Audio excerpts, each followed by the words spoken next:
अस्सलामु अलैकुम वरहमतुल्लाहि वबरकातुह। आज की कहानी का उन्वान है एक किसान और उसकी लालच।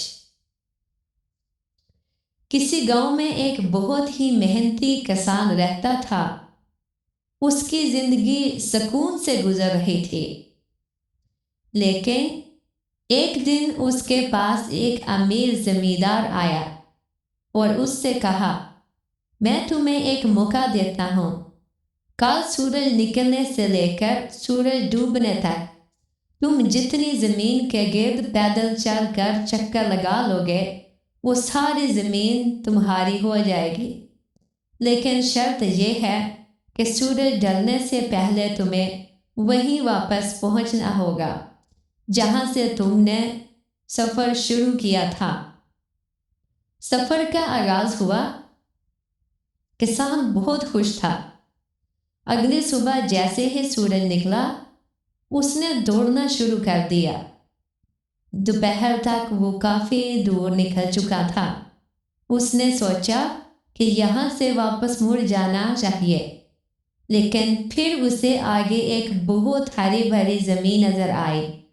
उसने सोचा, थोड़ा और आगे चलता हूँ, इतनी जरखेज जमीन फिर कहाँ मिलेगी। दोपहर थकन से उसका बुरा हाल था, लेकिन लालच उसे कह रही थी कि बस एक आखिरी टुकड़ा जमीन का और ले लो, फिर वापस मुड़ जाऊंगा। आखिरी घड़ी और अंजाम।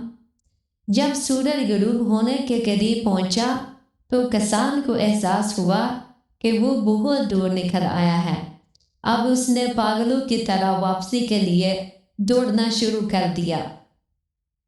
उसके फेफड़े फूल रहे थे, टांगें जवाब दे रही थी, लेकिन जमीन की मलकियत का ख्वाब उससे भगा रहा था। जैसे ही सूरज की आखिरी किरण गायब होने लगी, वो हाँफता हुआ इब्तदाई लकीर स्टार्टिंग पॉइंट पर पहुंचा और गिर गया। जमींदार ने मुस्कुरा कर कहा, मुबारक हो, तुमने बहुत बड़ी जमीन जीत ली है। मगर जब किसान को हिलाया गया तो मालूम हुआ कि वो मर चुका था। उसके जिस्म में इतनी हिम्मत नहीं बची थी कि वो उसे थकन को बर्दाश्त कर सके। आखिरकार उसे वहीं एक 6 फुट के घड़े में दफना दिया गया। आज की बात हासिल जिंदगी। हम अपनी पूरी जिंदगी ज़्यादा से ज़्यादा माल जायदाद और ओहदे से जमा करने की दौड़ में गुजार देते हैं। हम इतना आगे निकल जाते हैं कि वापसी का रास्ता भूल जाते हैं, और ये भूल जाते हैं कि आखिर में हमें सिर्फ इतनी ही ज़मीन चाहिए जितनी उस किसान को मिली।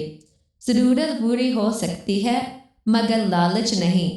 जितना है उसमें खुश रहना सीखें, वरना मज़ीद की तलब आपसे आपका आज भी छीन लेगी। मेरे भाइयों दोस्तों, अगर आपको कहानी अच्छी लगी तो मेरे चैनल को सब्सक्राइब करें, लाइक करें और शेयर करें। शुक्रिया।